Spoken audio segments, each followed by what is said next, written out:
ngayon sa Batangas. Ayun, sa dagat. So guys, hindi ho ako naligo kasi alam ko naman na may allergy ako sa dugo or may immune system tayo, kaya nag-iingat tayo sa mga ganong bagay. Kasi sa pagkain na bawal tayo sa mga. So, habang naka-stay ako at gumagawa ng gawain ko, feeling ko something na nangangamoy.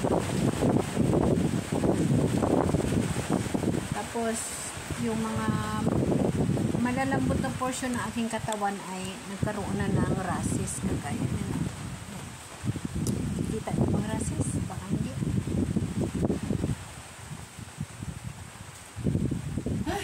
So, ibig sabihin yung lapya ng dagat na bawal na talaga. Ayan, rashes na siya. Kanina ko pa ito naramdaman kaninang umaga. Kaya, uminom na ako ng gamot. So, ibig sabihin, kaya hindi ako naligo kanina sa dagat kasi alam ko na mangangati ako na dati naman nagsiswimming ako, patagal-tagal pa ako, pero nung last ko naligo, saglit na ako, mga nangangati yung mga tainga ko. Siguro wala pa nga ako 10 minuto, parang pakiramdam ko nangangati ako, kaya nag-alis ako agad-agad. Hanggang ngayon, ilang linggo na hindi ako naliligo sa dagat. Pero na-notice ko ngayon yung lapya niya, yung ano ng hangin, malalagkit. So, parang unti-unti akong nangangati. So, ang nauuna nangangati sa akin, ito yung mga malalambot na portion ng aking katawan. Yan.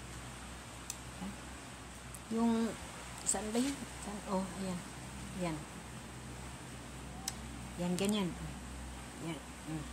Yan. Ang mga tainga ko, nangangati. Yung katawan ko nangangati. Yan yung aking, tapos ito, kasi pag sa pagkain ako ma-allergy guys, nagdudurimon yung labi ko, lumalaki yung labi ko.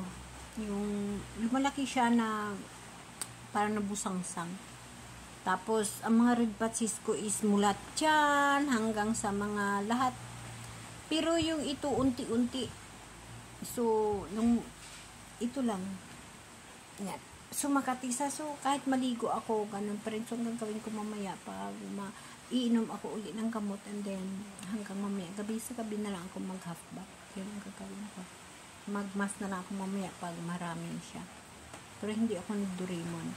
Pag yung sa ganito, yung mga alikabok o yung mga dumi, yung mga yung pag may maamoy na naman ako, ang running nose ba, yung tumutulo yung ilong ko na hindi mo maintindihan, tapos bahing ako ng bahing, yun ho, may naaamoy ho ako niyan. Yun naman ho ang allergy na nag-attack sa akin.